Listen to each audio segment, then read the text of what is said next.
Hola, muy buenas tardes. Arranca Negocios de Carne y Hueso, el programa que te acompaña a lanzar, a hacer crecer tu negocio si eres emprendedor, startup, inversor. Ya sabes que el leitmotiv de este programa y mi cruzada personal es dar visibilidad y apoyar el ecosistema emprendedor y el tejido empresarial de nuestro país, concienciando y llevando el mensaje al mundo de que el emprendimiento innovador es lo único capaz de transformar una economía, una sociedad, un país y así la humanidad. Este programa está hecho por y para emprendedores y empresarios como tú, de carne y hueso, que hablamos el mismo idioma. Y lo hacemos compartiendo experiencias, éxitos y sobre todo errores cometidos que sirven de inspiración. Así es que si quieres lanzar tu negocio o hacerlo crecer hasta donde sueñes, no te muevas porque estás en el lugar adecuado.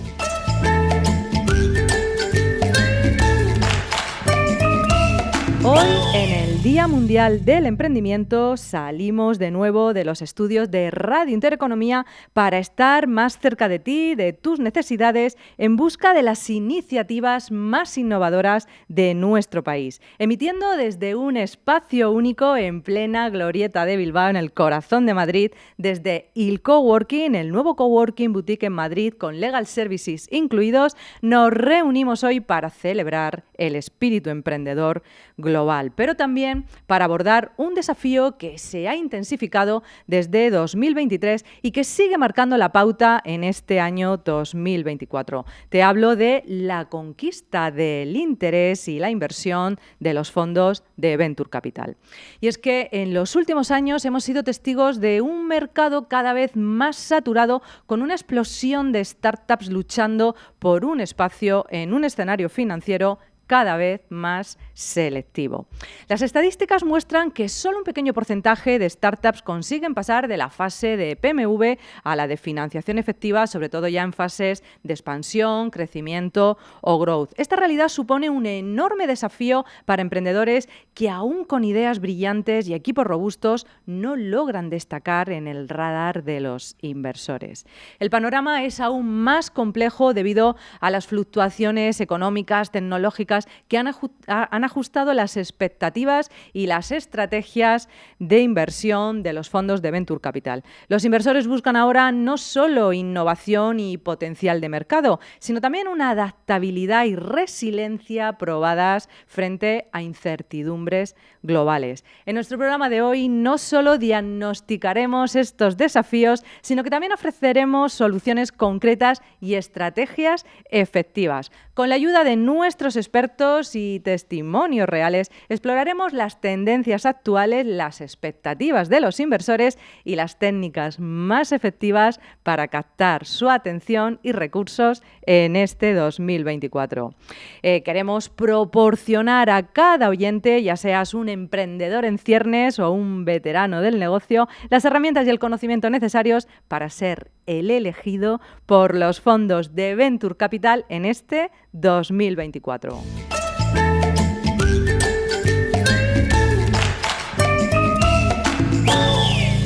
Te presento ya a los invitados expertos que nos van a acompañar en el programa de hoy. Vamos a contar con Daniel Rodríguez Asensio, viceconsejero de Economía y Empleo de la Comunidad de Madrid, Manuel Lamela, socio de Accountas Abogados y fundador de Il Coworking and Legal Services, José Carlos Huerta, director del programa de startups de la Fundación Innovación Bankinter, Teresa Larcos, presidenta de Women Startup Community, y autora del libro Emprendedoras, Mujeres que Cambian el Mundo, Pablo de la Hoz, fundador de City Hub, y Miguel Moneo, inversor, business angel y CEO del Campus360.com. Yo soy Marilo Sánchez Fuentes, creadora de este programa, emprendedora y empresaria de carne y hueso como tú. Muy bienvenidos a todos, ponte cómodo porque ahora sí, comenzamos.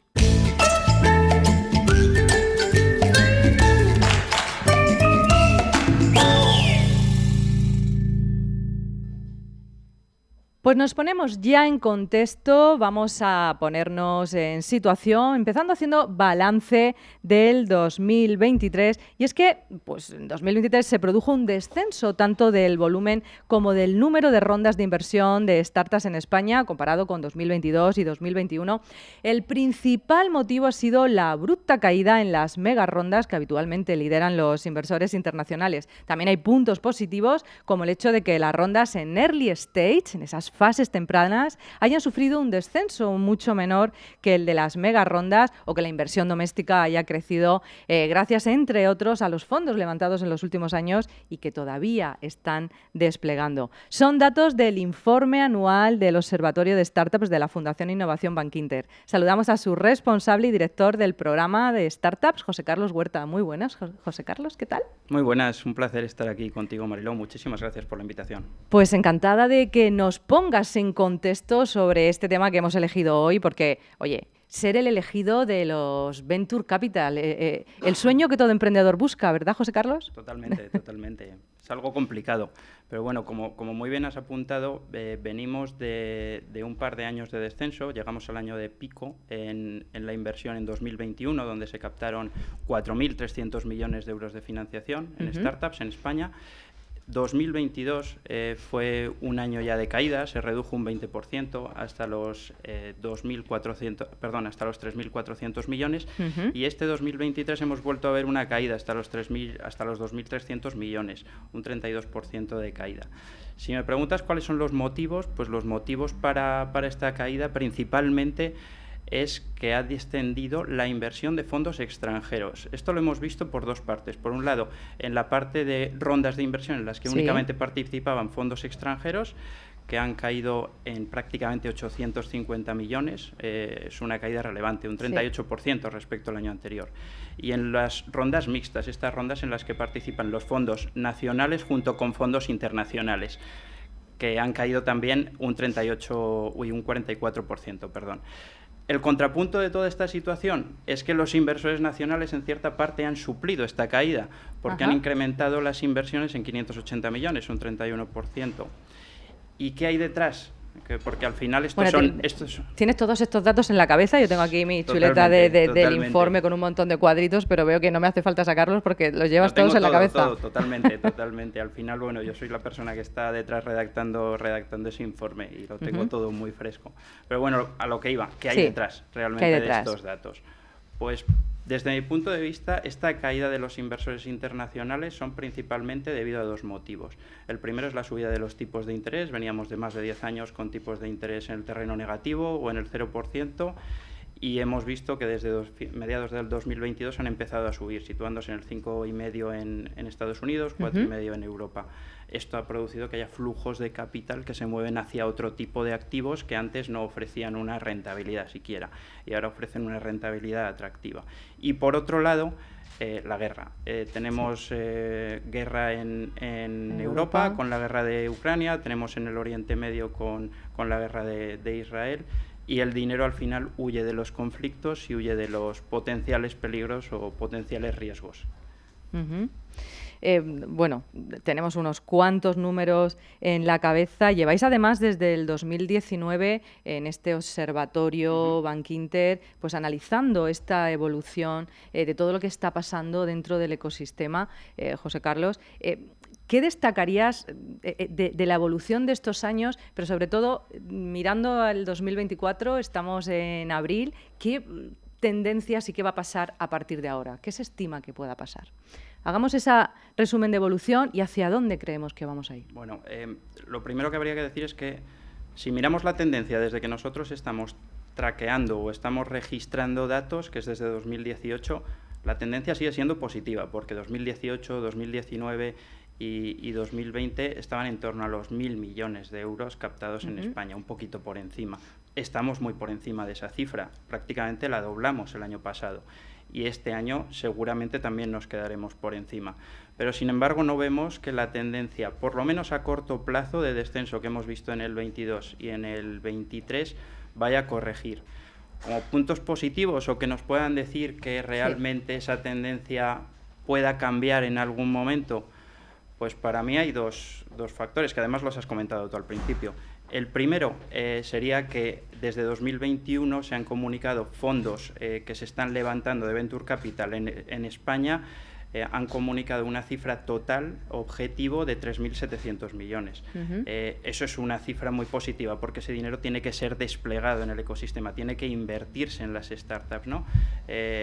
Al final eso es que hay apoyo, aún hay sustento, hay pólvora sin quemar, ¿no? Como se dice en argot. Menos mal. Financiero. Y el otro punto positivo que también has comentado es que la caída más grande es en las megarondas. ¿Por qué? En esas rondas, lo que llamamos megarondas, una ronda por encima de los 50 millones de euros. Vale, Esas megarondas son las que normalmente están soportadas o están financiadas por inversores internacionales, y ahora estamos viendo cómo las rondas más pequeñas siguen teniendo apoyo, se les sigue apoyando, y eso quiere decir que digamos que hay brotes verdes, que los nuevos proyectos siguen consiguiendo financiación, y esos proyectos que se convertirán en grandes empresas el día de mañana. De hecho, en el informe aparece que la inversión se reduce en todas las fases, con la excepción de las series B, que han crecido un 45%. Exactamente, las series B, y también vemos que la mayor caída es en las series C y en las series Growth, que están caídas por encima del 40%, pero sin embargo en Pre-Seed han caído en torno al 20%, Pre-Seed y Seed han caído en torno al 25%,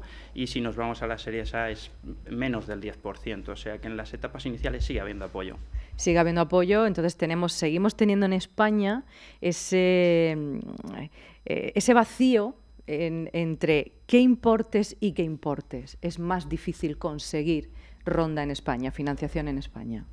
Sí, efectivamente, a las empresas, digamos, que están levantando rondas por encima de los 10 millones les está siendo más complicado. ¿Es más fácil conseguir 50 que conseguir 10? En algunos casos, no, tampoco, o sea, porque ahí sí que hemos visto que hay caídas muy serias. Diría que en las fases más iniciales es donde es más fácil conseguir. En las fases más tardías, en startups de mayor volumen, es más difícil conseguir ahora mismo financiación. Es donde hemos notado que hay una mayor caída.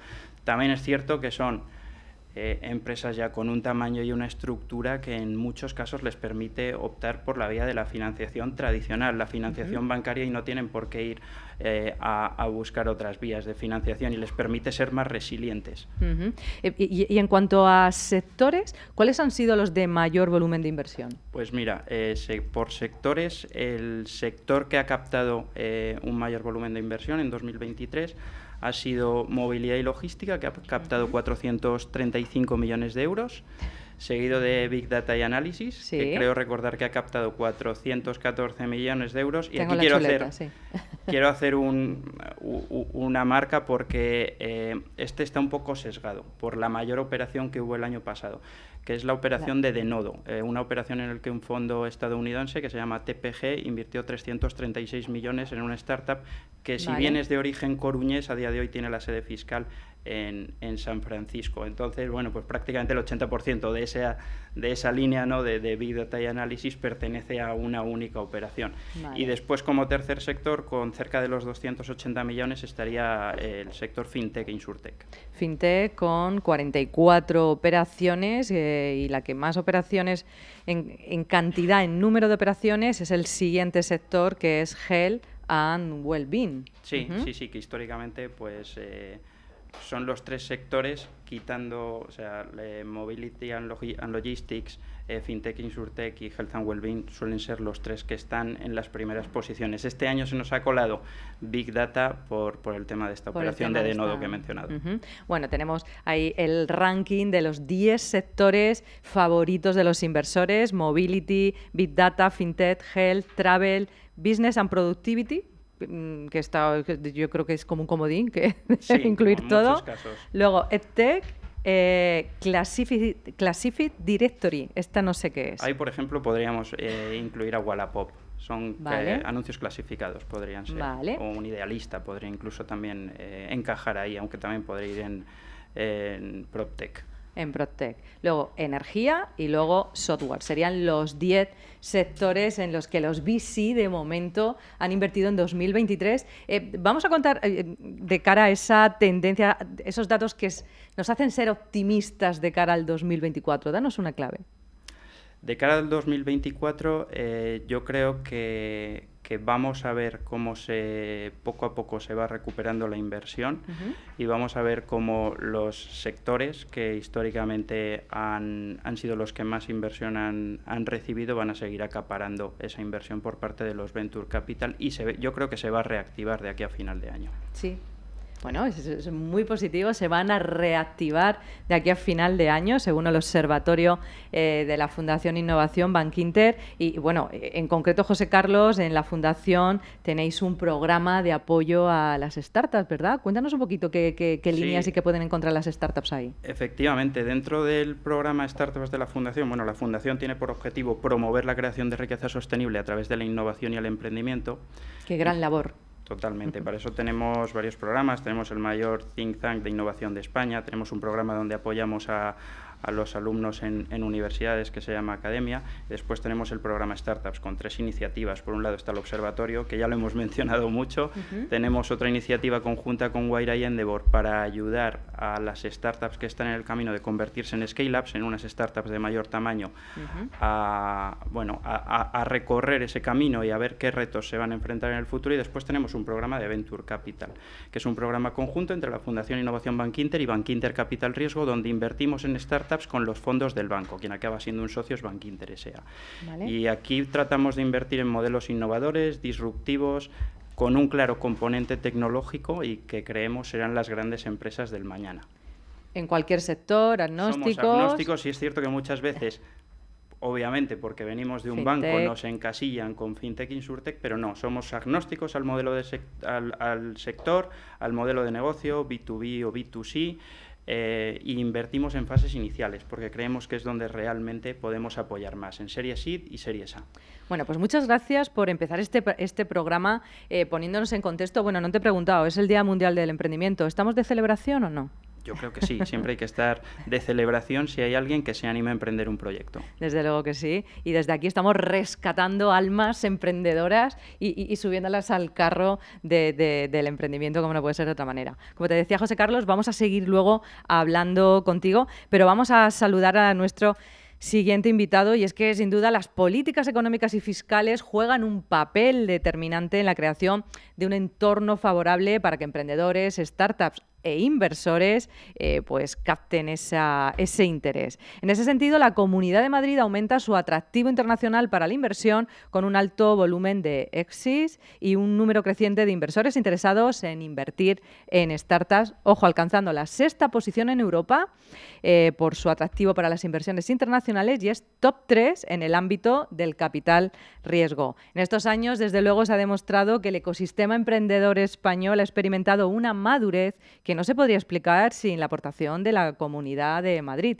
Saludamos a Daniel Rodríguez Asensio, viceconsejero de Economía y Empleo de la Comunidad de Madrid. Muy buenas, Daniel. Muy buenas, Mariló. Encantado de estar aquí con vosotros. Bueno, estamos de celebración en el Día del Emprendimiento, ¿verdad, Por supuesto, Daniel? Estamos de celebración en Madrid, afortunadamente casi todos los días, pero hoy en el de emprendimiento casi más que nunca, ¿no? En Madrid se crean más de 80 empresas cada día. Cada día. 80 emprendedores al día que deciden, pues bueno, elegir Madrid para establecerse. ¿Qué tiene Madrid que está captando este interés y sobre todo ahora qué hay que hacer para seguir captando ese interés que también nos decía José Carlos de más inversores internacionales? Bueno, lo primero, las cifras que ha dado José Carlos, que son muy acertadas y está muy bien hecho el estudio, decir que sencillamente serían imposibles sin Madrid, ¿no? Madrid nunca ha sido tradicionalmente no ha sido un polo de atracción en el ecosistema de startups. Había otras regiones que destacaban más que nosotros. A día de hoy recibimos el 60% de la inversión.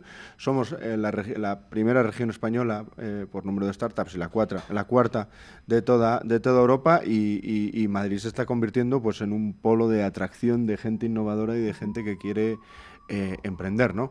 Y eso pues no es sencillo, eso son 20 años bajando los impuestos ininterrumpidamente, eso es apostando, haciendo una política de talento sin precedentes. De hecho, ayer mismo Cotec lanzaba un informe y afirmaba que la comunidad que más es capaz de atraer, retener y formar al talento de toda España es la Comunidad de Madrid. pero no solo en España, ¿no? Sino que decía nuestro nivel pues eso, de formar y atraer talento está por encima de Alemania, ¿no? Antes estábamos de charleta y decíamos, nuestros jóvenes ahí, se van a Alemania. Berlín estaba por encima y ya está por debajo. Nuestros jóvenes se van a Alemania, bueno, se iban, ¿no? Ahora que sepan que tienen una alternativa en Madrid, en el mejor Madrid de la historia, porque yo creo que nunca antes había habido tan buenas noticias, ¿no?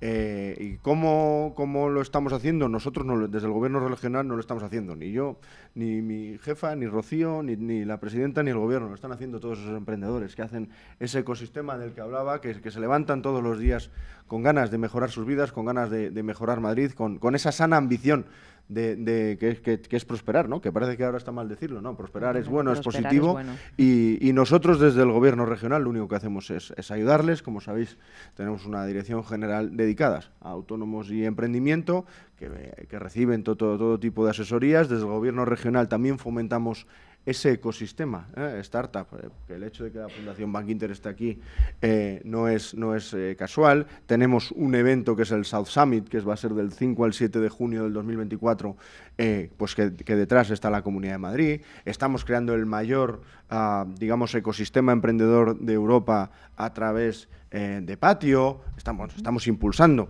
ese mayor ecosistema emprendedor con la iniciativa de Patio. En fin, hacemos cada día muchas cosas, pero sobre todo, lo más importante de todos es que en los últimos 20 años hemos tenido muy claro lo que no hacemos. No intervenimos, no ponemos palos en las ruedas, no le decimos a los autónomos lo que tienen o lo que no tienen que hacer, no nos dedicamos a atacar a los generadores de valor, no dedicamos a echar a nadie de Madrid por su condición social, ni por su patrimonio, ni por absolutamente nada. Todo eso no lo hacemos. Y eso yo creo que, oye, a lo mejor habrá quien piense que es poco. Yo creo que es lo fundamental, lo básico. Saber lo que no haces y luego poner las condiciones para que gente como los que tenemos en esta mesa puedan hacer realidad las cifras que estamos viendo, ¿no? Desde luego, no poner palos en la rueda es clave y es algo que la Comunidad de Madrid está haciendo y se está notando en esas cifras que nos contaba Daniel. Y desde ahí, ¿qué más se puede hacer para seguir atrayendo inversión internacional y que también las startups españolas, madrileñas, en este caso, no tengan que irse a San Francisco a cerrar sus rondas y se puedan quedar con su sede social aquí?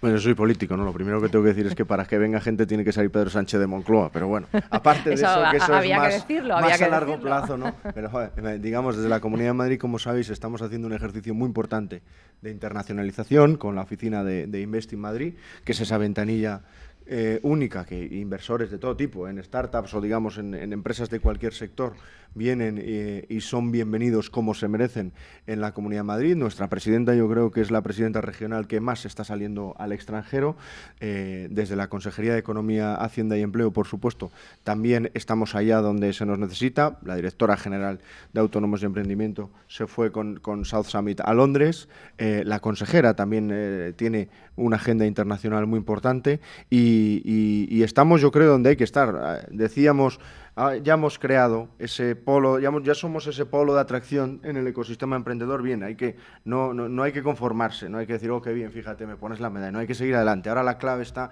la consolidación de todas esas pequeñas empresas, startups y también, digamos, empresas tradicionales. Ahí es donde vamos a poner el foco esta legislatura, ahí estamos trabajando mucho y ahí pues vamos a dar sorpresas. Segundo elemento muy importante, hablamos de talento y hay un gran desconocido para el ciudadano medio de la Comunidad de Madrid, que son los programas de formación que hay en la Comunidad de Madrid. No sé si ustedes saben que gastamos más de 77 millones de euros cada año en más de 500 cursos con atención al dato, 62.000 plazas disponibles en materias relacionadas con competencias digitales. Y aquí todo el mundo tendrá en la cabeza, bueno, eso es aprender Word y Excel y... No. Eso es ciberseguridad, eso es desarrollo de videojuegos, eso es Internet de las Cosas, IoT, eso es despliegue de las infraestructuras de telecomunicaciones, tanto fibra óptica como 5G. Esos son los cursos de los que hablamos, que no es ninguna tontería, con una empleabilidad superior al 80% y que están ahí a disposición de los ciudadanos de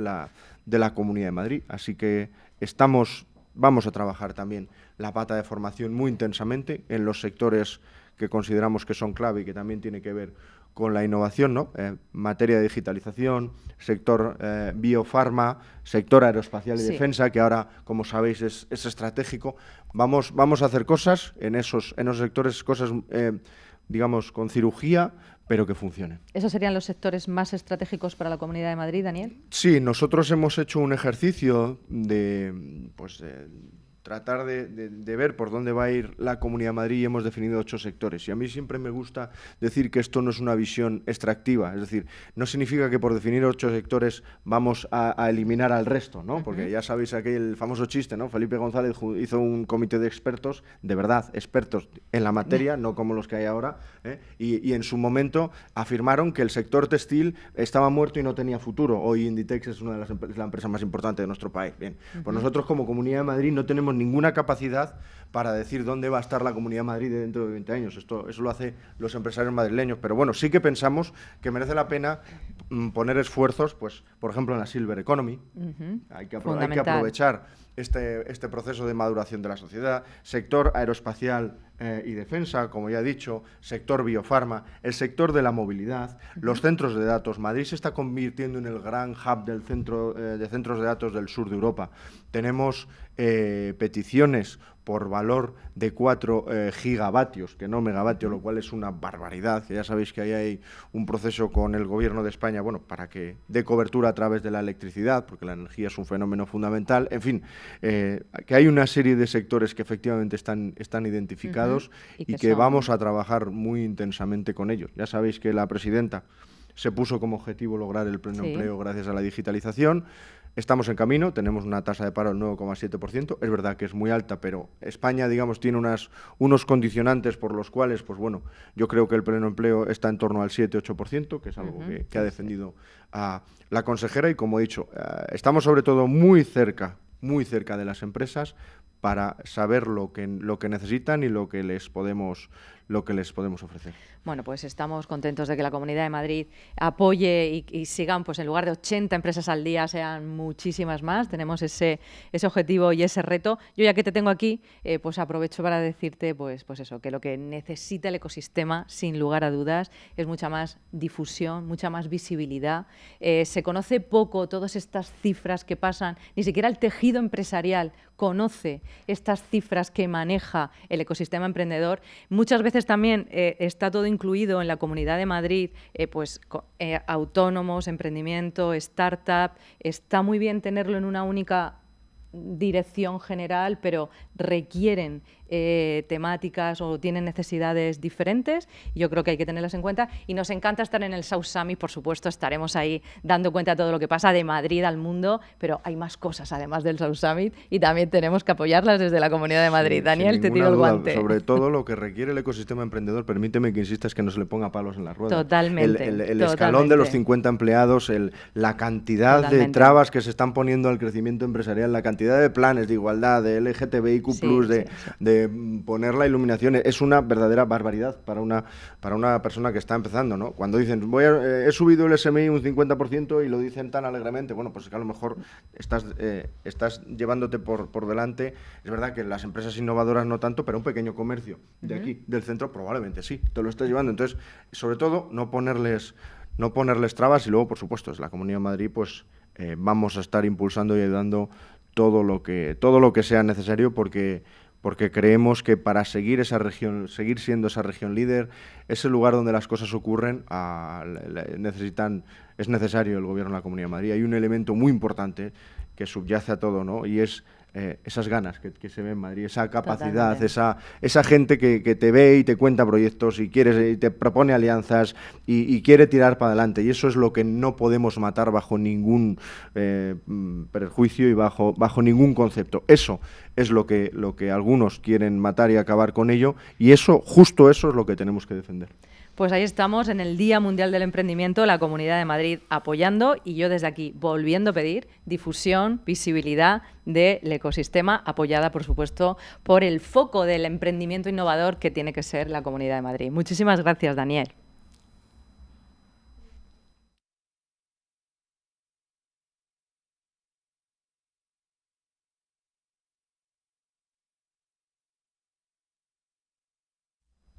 Pues en el camino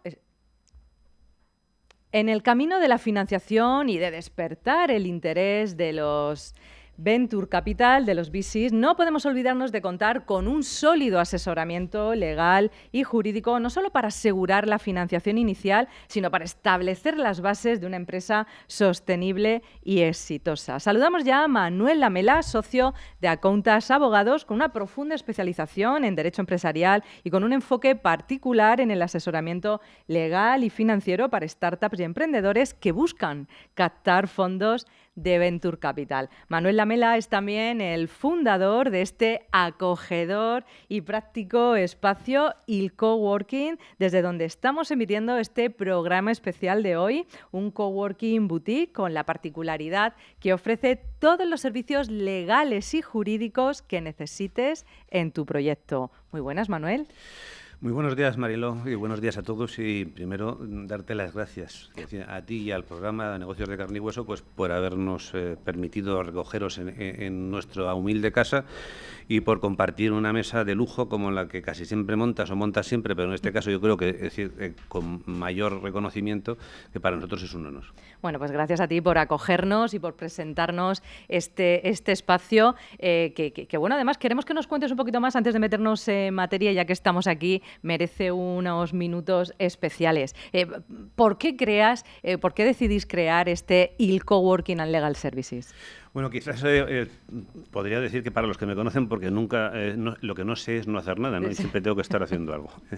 Dicho eso, es decir, yo creo que esto es fruto de una reflexión y de una experiencia, ¿no? De la experiencia de nuestro despacho de Accountas, es decir, a nivel Madrid y a nivel nacional, en donde por supuesto, hay mucho tipo de cliente, mucha tipología de cliente, pero sí que hemos detectado siempre que hay un tipo de cliente, es decir, de startup, de emprendedor, es decir, de la micropyme, que yo creo que está poco atendido o algo desatendido, es decir, evidentemente por los grandes despachos y en todo caso, yo creo por casi todos.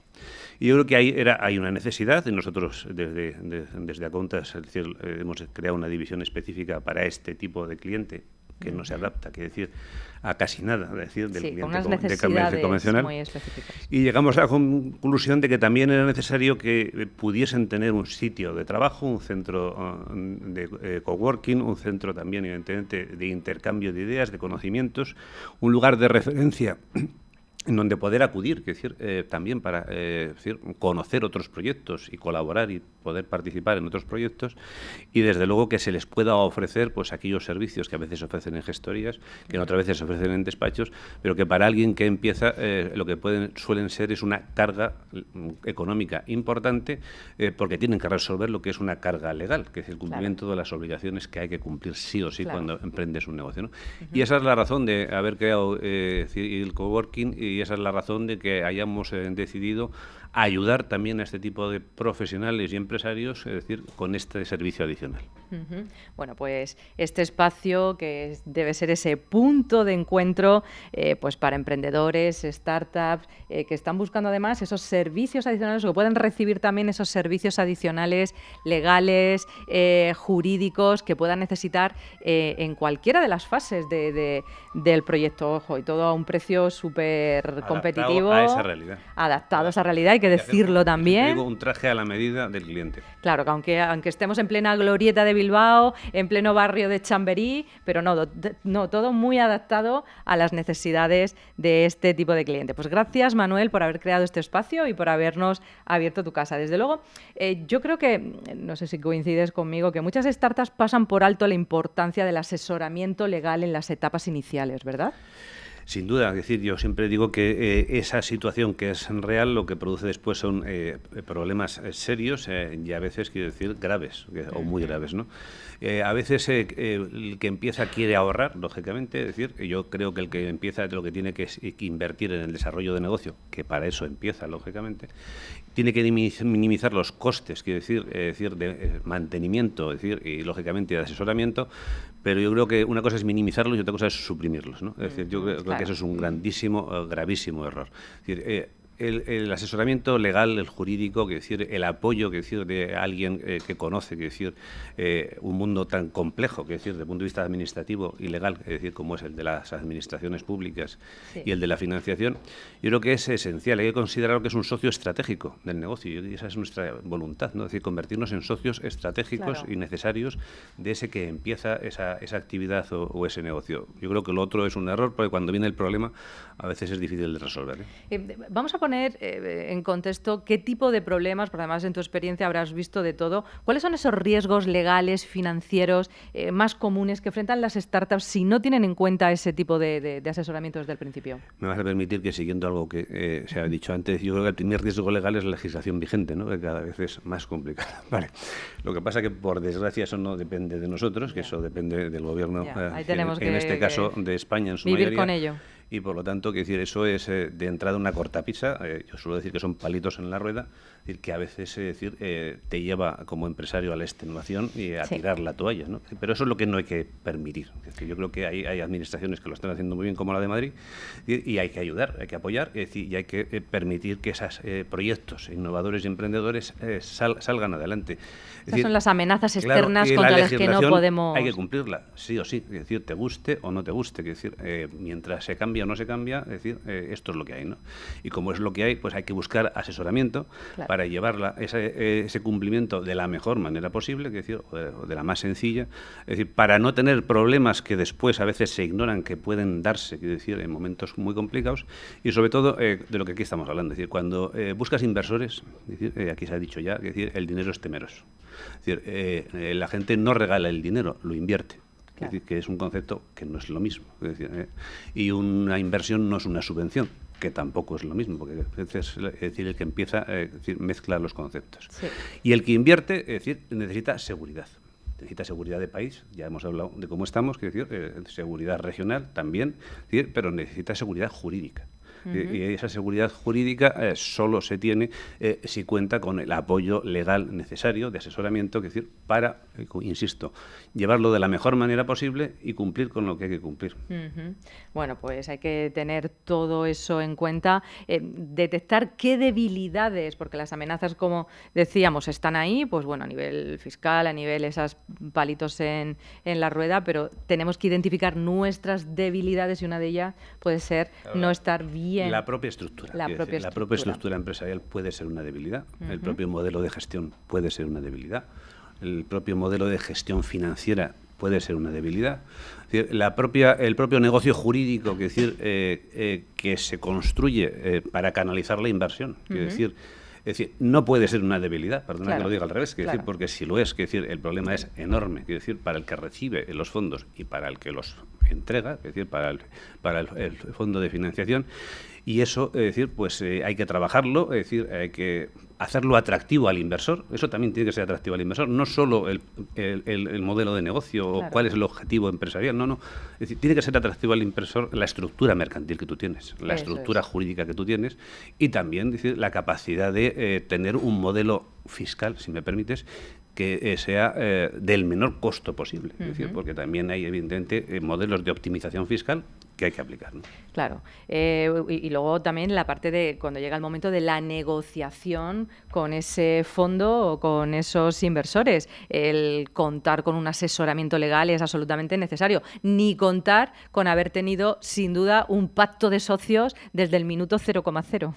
Sin duda, que decir, esos son los problemas internos de la empresa. Cuando no hay pacto de socios es mala cosa, y cuando alguno decide emprender un negocio con un amigo y dice vamos al 50%, digo, pues peor. Porque evidentemente eso es siempre es un problema, ¿no? Pero sí que es cierto que hay cosas que tienes que leer. Es decir, yo a los clientes siempre les decimos, ¿se ha leído usted la letra pequeña? Porque claro, los fondos de inversión tienen potentes equipos, jurídicos detrás y financieros. Y te dicen sí, y luego le preguntas, ¿pero la ha entendido? Claro, pues es que no es leerse la letra pequeña, es decir, sino es entender lo que se está diciendo con la letra pequeña. Y yo creo que ahí es fundamental, me vais a permitir una traducción de la letra pequeña al castellano más llano, para que el que empieza un negocio pues sepa lo que se está jugando y cuáles son sus perspectivas de futuro y también los problemas que en un momento determinado puede tener. Bueno, esa traducción, ese acompañamiento legal, jurídico desde los momentos iniciales tiene que estar en tu cuenta de explotación, información en tu plan de inversiones desde el principio y en tu plan de negocio, contar con ese asesoramiento legal y bueno, aquí en Il Coworking lo tienes seguro. Sin duda, como hemos dicho al principio, un traje a la medida, es decir, de cada startup, de cada emprendedor, es decir, de cada empresa y de cada empresario, es decir, que no le lastre y que le ayude. Vale, pues muchísimas gracias, Manuel Lamela, por tus consejos. Vamos a seguir ahora hablando con vosotros, pero conocemos a nuestra siguiente invitada en la mesa, porque vamos a profundizar en los criterios esenciales que los VCs, los Venture Capitals, consideran al evaluar potenciales inversiones, proporcionando una guía valiosa para startups que están en ese proceso de ronda o que empiezan a plantearse el proceso de financiación. Saca lápiz y papel porque vamos a hablar de los 14 mantras para invertir y que busca un Venture Capital. Lo hacemos con Teresa Larcos, fundadora y presidenta de Women Startup Community. Es inversora de varias startups y autora del libro Emprendedoras, Mujeres que Cambian el Mundo, que es superventas en Amazon. Muy buenas, Teresa. Hola, ¿qué tal, Mariló? Muchísimas gracias por invitarnos y por estar en esa mesa tan interesante. Si me permites, antes de empezar, es que quería dar la razón a Manuel, que le tengo aquí al lado, porque una de las principales causas de disolución de startups es no hacer un buen pacto de socios. Cuando creas una empresa, cuando varios socios o socias se unen porque tienen una misión, han visto una oportunidad y no hacen un buen pacto de socios. Para eso hay que contar con un asesoramiento jurídico y es interesante esta propuesta de valor que haces, que estábamos hablando antes en la previa a la tertulia. Y luego también, aprovechando que han tirado, que la Comunidad de Madrid ofrece, quería deciros que nosotras, o sea, yo soy consejera independiente, pero hace 10 años yo, que era ejecutiva, pues venían muchas mujeres a decirme que querían fundar su startup y no había políticas públicas. Y entonces pues nos reunimos una serie de personas que éramos directivas y les ayudábamos para lanzar su proyecto o para internacionalizarlo a través de nuestro network.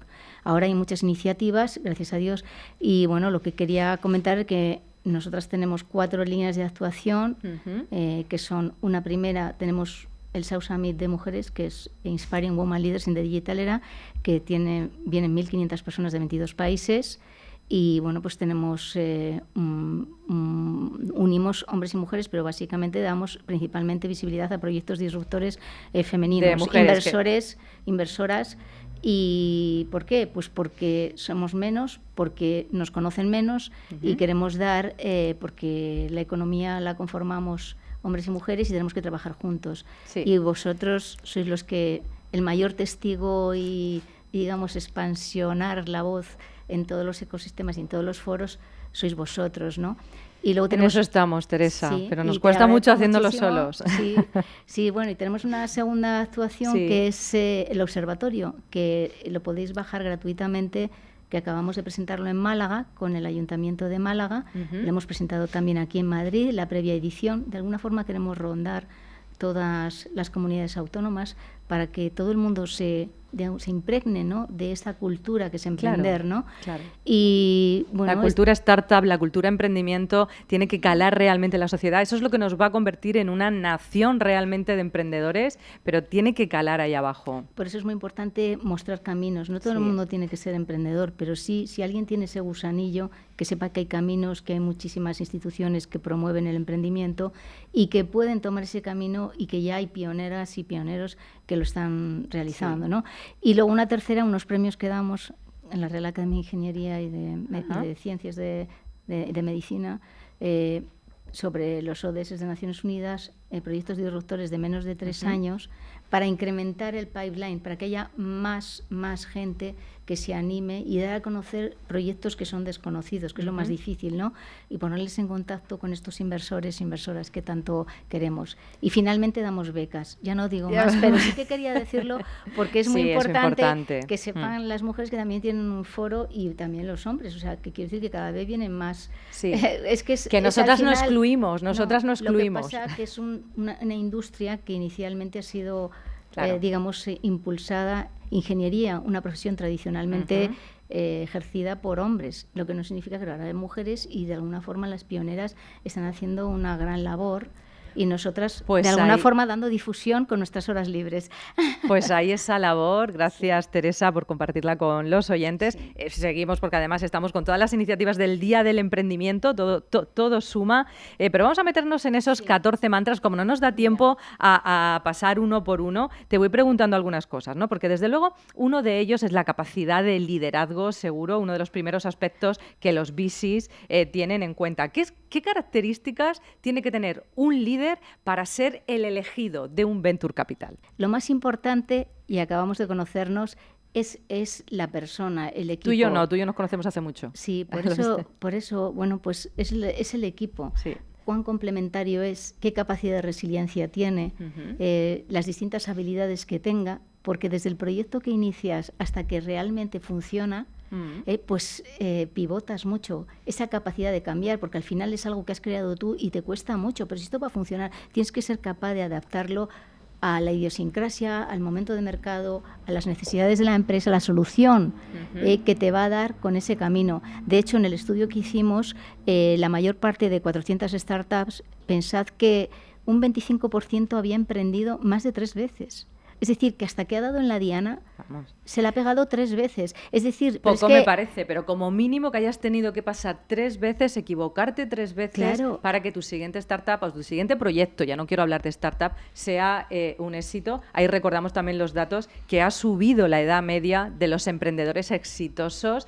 Ahora ya tienen a partir de media de 43 años en Estados Unidos los proyectos y las startups que tienen éxito. Afortunadamente ya se empieza a asumir que fracasar 2 o 3 veces es lo ideal para que el siguiente proyecto y los inversores y los fondos lo valoran. ¿Cuántas veces te has equivocado ya? Venga, esta es la buena. ¿Vale?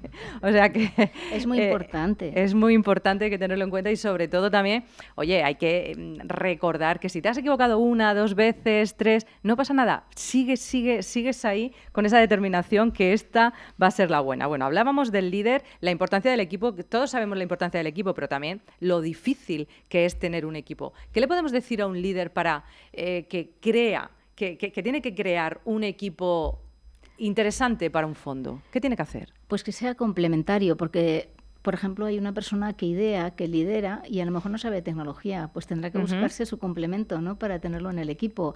¿Qué capacidad? ¿O qué capacidad tienes de hacer network? Porque muchas veces llegan muchos de, pues se atrae talento extranjero, no conoces aquí, sí, pero tienes capacidad para generarte un network en poco tiempo y en un sitio pues, como Madrid. En España en general es fácil generar un network interesante, ¿no? Es la confianza y el ser honesto con tu idea y que dé solución a un problema real. Entonces, claro, la atracción del mercado es fundamental también. Pero sí que hay ahora, porque la gente viaja mucho más, porque se va a Erasmus, una generación de emprendedores, de emprendedoras, que lo que hacen es que como viajan, ven ideas que han sido desarrolladas o soluciones fuera, pero que no están en España. Y lo que hacen es traerlas y adaptarlas a nuestra idiosincrasia. Y eso está muy bien. Ya han emergido... Eso es innovar. Exactamente, ya ha emergido una generación de emprendedoras que lo que hacen es emprender como primera opción profesional. Y eso es muy interesante porque es como un cambio cultural. Por fin está empezando a cambiar la tendencia y yo creo que eso es lo que más tenemos que celebrar en este Día del Emprendimiento, que por fin el emprendimiento empieza a ser la primera opción o la opción favorita para iniciar tu camino, tu carrera profesional. Pues muchísimas gracias, Teresa, pero no quiero dejar de saludar al resto de invitados que tenemos aún por saludar, porque al igual que muchos de nuestros oyentes, nuestro siguiente invitado ha vivido en primera persona la validación también de su idea, su modelo de negocio en el mercado y la búsqueda de fondos de inversión. Saludamos a Pablo de la Hoz, cofundador de City Hub, una plataforma digital que permite a empresas y emprendedores implementar el trabajo híbrido a través de cientos de espacios de trabajo, salas de reuniones, espacios para eventos, bajo demanda y con un compromiso mínimo porque te permite elegir desde dónde trabajar cada día. Muy buenas, Pablo.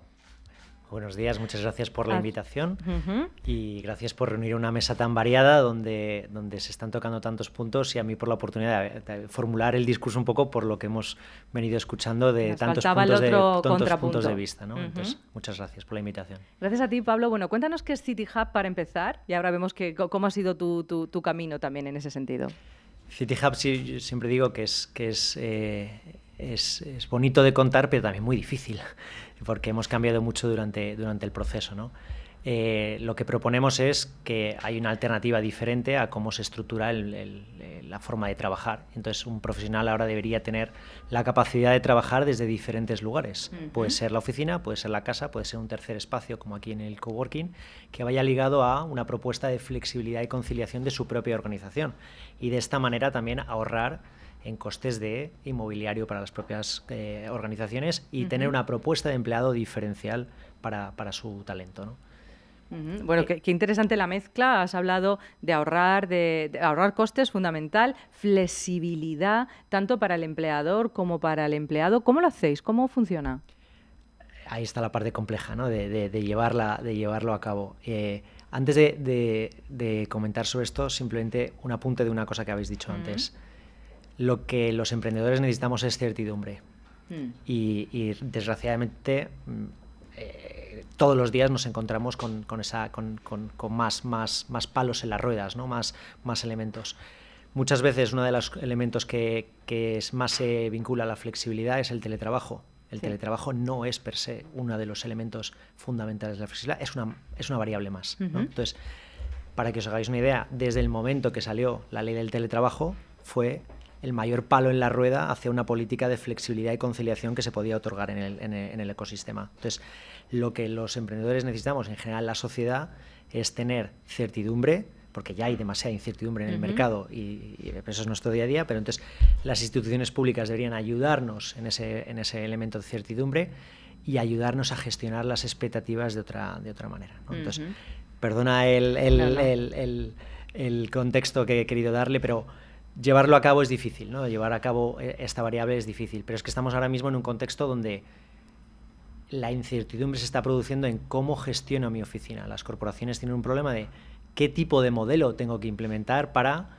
atraer y fidelizar a mi propio talento. Las corporaciones, las pymes, todos los empresarios tenemos esa incertidumbre. No sabemos cómo hacer lo mejor para que el empleado esté lo mejor. Entidades públicas, exactamente, claro. de la misma manera. Entonces, hay un debate ahora de qué modelo es el ideal para desplegar dentro de la organización que permita que tus empleados trabajen de la mejor manera, que produzcan más, que les otorgues una mayor flexibilidad, una mayor potencial de conciliación, y todo esto es complejo, ¿no? Entonces se ha vuelto en que el mercado de trabajo en sí es complejo, pues ahora ir a la oficina en sí y gestionar la oficina y operarla todavía es más complejo. Entonces, nosotros intentamos darle soluciones a las corporaciones y a los empleados para que puedan lidiar con esa complejidad. ¿Y esto cómo se estructura? Por un lado, es ofrecer una red de espacios alternativos que pueden ser reservados bajo demanda, al igual que se puede contratar un coche para un trayecto, se podría contratar un espacio de trabajo, una sala de reuniones para el momento que necesitas. Eso es una de las variables que utilizamos, pero también es gestionar tu propia oficina. Voy a gestionar, antes tengo 100 empleados, tengo 10 empleados, ¿cómo gestiono que la oficina es el mejor lugar para fomentar las actividades de colaboración, de reunión, de encuentro de los profesionales para que produzcan más? Sí. Y a su vez, ser capaz de desplegar una política que sea capaz de sacar lo mejor de cada uno de ellos, ya sea que trabaje desde casa, ya sea que trabaje desde la oficina, ya sea que trabaje desde un tercer espacio. Implementar esto es difícil. Implementar esto en un contexto económico como el actual es difícil. De momento, como ha comentado Teresa, habéis identificado claramente una necesidad y ahora hay que ponerle una solución, ¿no? Y eso es un poco lo que hacéis en CityHub o tratáis de hacer, ¿no? Exactamente. Cuando yo me uní creamos el proyecto en febrero del 2019, ya tenemos 5 años, somos una de esas empresas que has conseguido sobrevivir a diferentes fases, hemos tenido que pivotar, entonces lo que vimos es que este sector, que es el sector PropTech en general, que antes se tenía mucha inversión, es un sector que tiene un alto nivel alto potencial de disrupción. Se han venido haciendo las cosas de la misma manera durante mucho tiempo y tiene potencial de hacerse de una manera más efectiva. Entonces decidimos invertir, lanzamos en base a una idea y desgraciadamente con el COVID tuvimos que hacer un ligero cambio y adaptarnos. Y la realidad del emprendedor es que todos los días tienes que enfrentarte ante esos cambios. Y al igual que hoy celebráis el Día de la Inversión, yo siempre digo que hay que celebrar del emprendimiento, hay hay que celebrar las pequeñas cosas. Hay que celebrarlo todo, hay que celebrarlo todo en la vida porque no sabemos lo que puede pasar al salir. ¿Cómo ha sido en todo ese camino, tu fase de búsqueda de financiación? ¿Cómo os habéis financiado hasta ahora?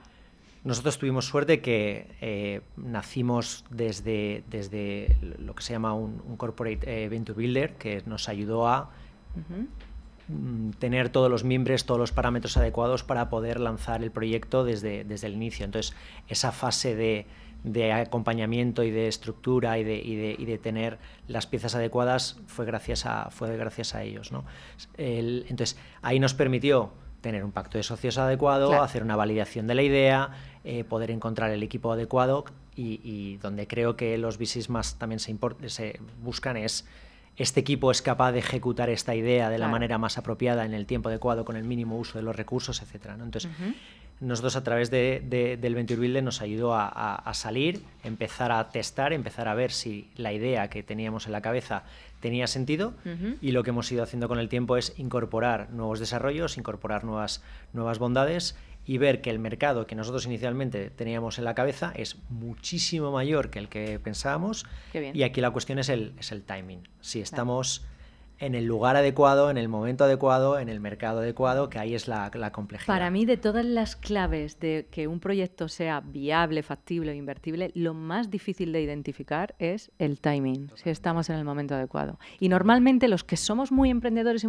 muy creativos solemos llegar a tratar de resolver los problemas del mundo antes de tiempo. Entonces, encontrar cuál es ese momento adecuado es un gran reto que ojalá alguno de los grandes gurús del mundo encuentre la clave y nos la dé, porque yo en todos estos años no la he encontrado. Y ahora, si queréis, profundizamos un poquito más de eso. Pero yo tengo una duda. ¿Cuál crees, entonces, con tu experiencia, cuál es el futuro de los espacios de trabajo, Pablo? Me río porque esa es la pregunta que me hacen todos los días, ¿no? ¿Verdad? Entonces, nosotros apostamos a que el espacio de trabajos estará distribuido, será más líquido, será más flexible, se podrá trabajar desde diferentes lugares.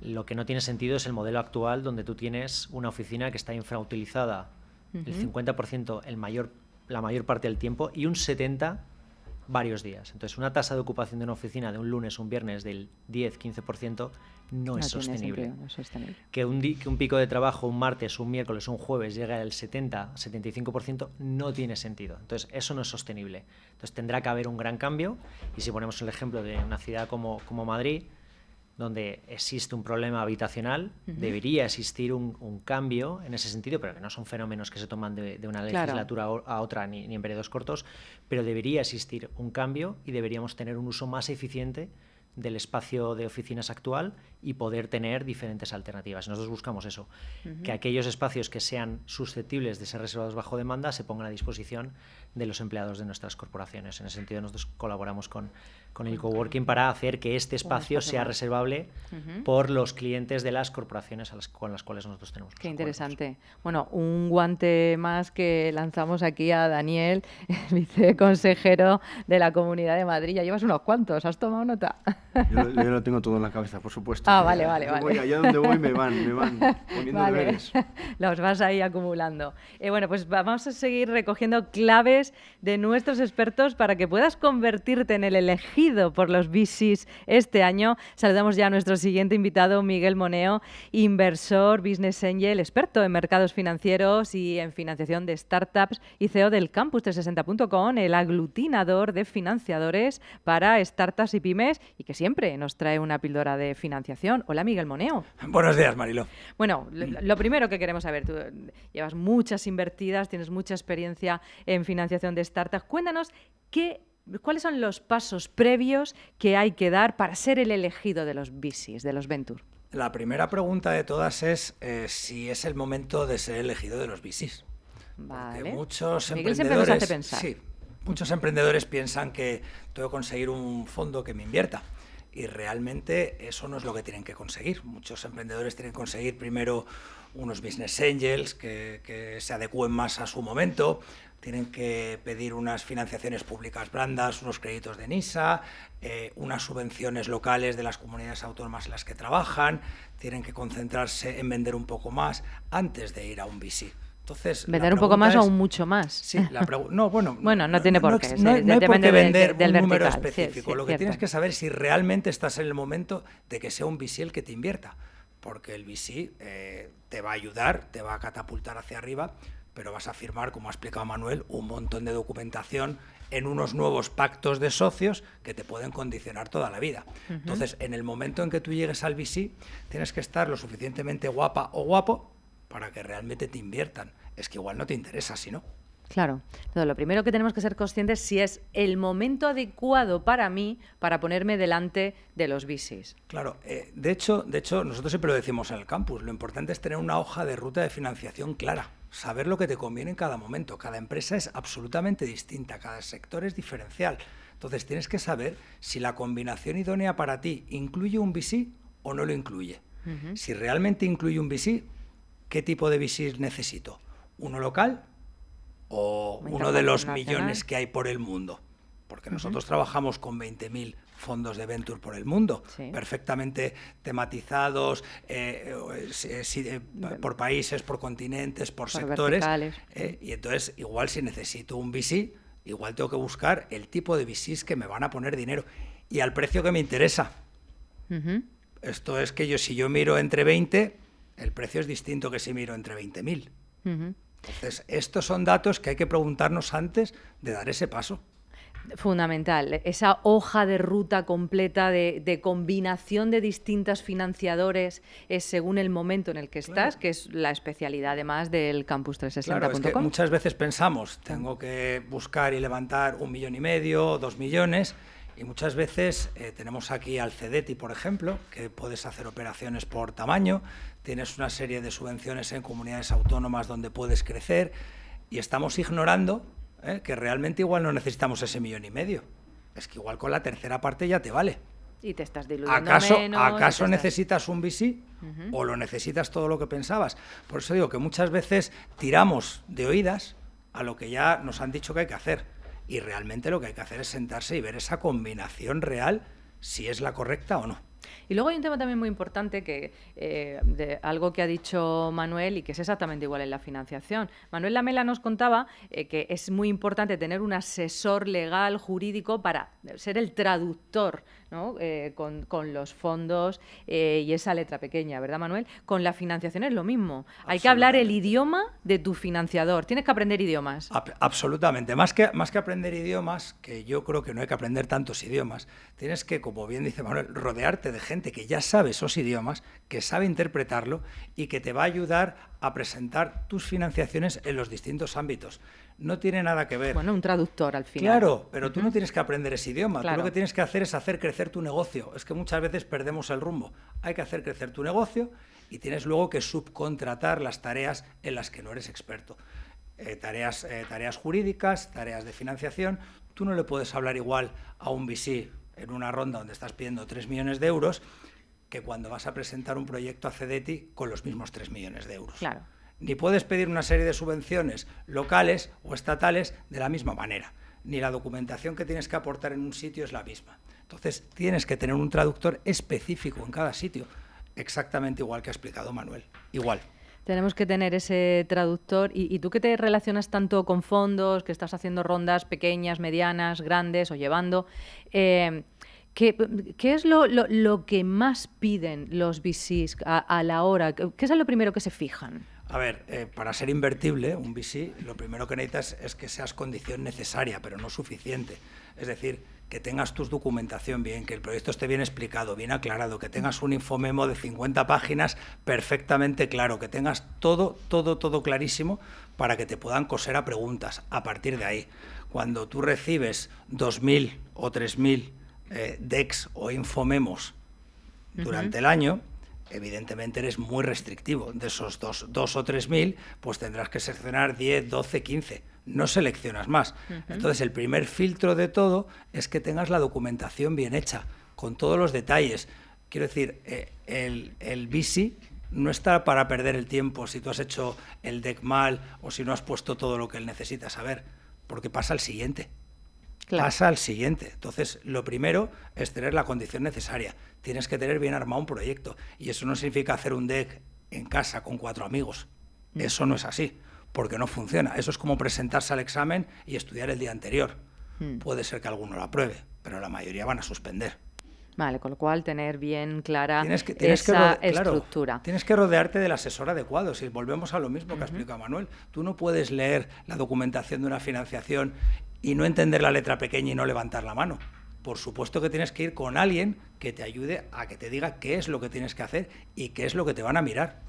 Abrimos ya, muchas gracias Miguel, seguimos hablando contigo, pero abrimos ya también a la opinión del resto de expertos de la mesa, porque hay una duda, normalmente, claro, tenemos muy claro más o menos un inversor, un business angel, el por X que quiere o que busca en un exit. Entonces, en un momento en el que los exit son tan complicados, ¿por cuánto quiere multiplicar un VC? Porque yo he leído que ellos buscan multiplicar un por 10. ¿Es correcto? ¿Qué buscan? Bueno, yo ahora voy a dar la palabra porque tenemos aquí un VC, pero yo lo que te diría es que depende de qué tipo de VC, ¿no? Hay VCs que invierten en las fases más early stage, hay VCs que van a series A y VCs que van a series D. Evidentemente, la capacidad de multiplicar, cuanto más cara es la ronda, cada vez es menor. Es verdad que la certidumbre del proyecto cada vez es mayor, pero evidentemente no creo que haya ningún VC que ponga dinero en una fase early sin querer multiplicar por lo menos por 10. Por lo menos. Por lo menos. ¿Es así, José Carlos? José Carlos, sí, Bank Inter. Estoy totalmente de acuerdo. Hay un mantra en el mundo del Venture Capital que es hacer un 10x en 5 años, ¿no? Sí. Multiplicar por 10 la inversión que has hecho en 5 años. Pero yo añadiría algo, de mínimo. Ese es el mínimo. Vale. Y sobre eso hay que ir para arriba.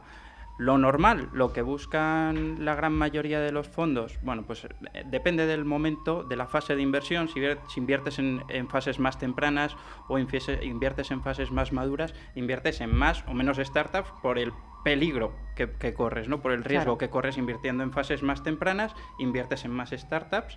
Si inviertes en fases más tardías, ya inviertes en proyectos más sólidos y entonces cierras el número. Pero lo que buscas al final es que dos de las inversiones que tienes en el portfolio, que normalmente está entre las 20 y 25, que una o dos inversiones te devuelvan el total del fondo más la rentabilidad. Vale, esa es la explicación y es lo que buscáis en Bank Inter. Sí, por supuesto también. Nosotros tenemos algunos condicionantes un poco diferentes, como por ejemplo que al invertir a través del balance del banco no tenemos ninguna limitación temporal, como tienen la gran mayoría de Venture Capital, que los fondos están abiertos durante un plazo de 10 años. Nosotros somos un fondo evergreen, siempre estamos activos, siempre estamos invirtiendo y no tenemos esa condición, ¿no? de la temporalidad. Digamos que tenemos un poquito más de flexibilidad, pero nosotros invertimos con los mismos criterios que cualquier Venture Capital. Y ahí te diría que hay tres parámetros que algunos ya se han mencionado que son fundamentales para ser invertible por un Venture Capital. El primero es el equipo, ya lo han mencionado. Sí. Al final una empresa, una startup, no es más que un grupo de personas trabajando por un fin común, no hay más. Necesitas que el equipo sea bueno, sea solvente, sepa entregar el delivery que se llama, ¿no? Sepa entregar el resultado y lo sepa entregar en periodos muy cortos de tiempo, porque la vida de las startups es muy limitada. Después, que estén en un buen mercado, que el mercado sea lo suficientemente grande y con las suficientes tasas de crecimiento anual, porque si estás en un mercado en crecimiento y lo suficientemente grande, te será más fácil hacerte con un porcentaje de ese mercado y ese porcentaje, aunque sea pequeño, será una facturación muy relevante, ¿no? Y por último es la atracción. Para ser invertible por un Venture Capital, idealmente hay que crecer las métricas. No voy a decir facturación, aunque suele ser la más obvia, pero hay otras como pueden ser usuarios, pues que deben crecer un 10% mensual o un 200% anual, es decir, un 3x anual para poder ser invertible. Hay, por supuesto, que hay márgenes, ¿no? Para abajo y para arriba, pero no se deben alejar mucho de esas cifras, porque si no, directamente no te vas a poder postular para hacer ese 10x en 5 años y para poder devolver esa inversión potencial al fondo. Bueno, pues nos aclara mucho esas indicaciones que nos acabas de dar. También se habla mucho del cap table, de la importancia de un cap table ordenado y en este sentido, pues, Manuel, un asesoramiento también jurídico es fundamental. Bueno, primero, hay que definir un poquito qué es el cap table para quien no lo sepa. ¿Quién va con ello? El cap table lo podríamos resumir como la lista de accionistas que tiene la compañía. Así de sencillo. Pero muchas veces nos encontramos que cuando llega el fondo no hay cap table o no está ordenado, y ahí también surgen problemas, ¿verdad? ¿Quién quiere hablar, Teresa? Claro, Manuel? Sí. Es súper interesante porque cuando tienes un accionista, como comentaba Juan Carlos, de referencia, pues te genera lo que hemos hablado, confianza, y que esa persona es honesta y que ha hecho esas operaciones y te fías, ¿no?, de dónde está poniendo el dinero, porque el dinero, como decíais, es miedoso a muchas cosas, ¿no?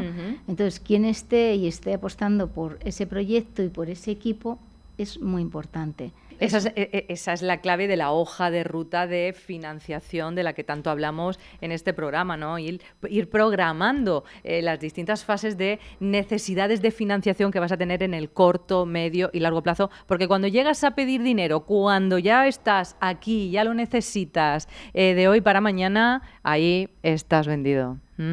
¿Verdad, José Carlos? De acuerdo. Cuando se llega con la soga al cuello es muy complicado poder vender bien un proyecto. Es muy complicado, efectivamente. Así es que no hay que llegar con la soga al cuello.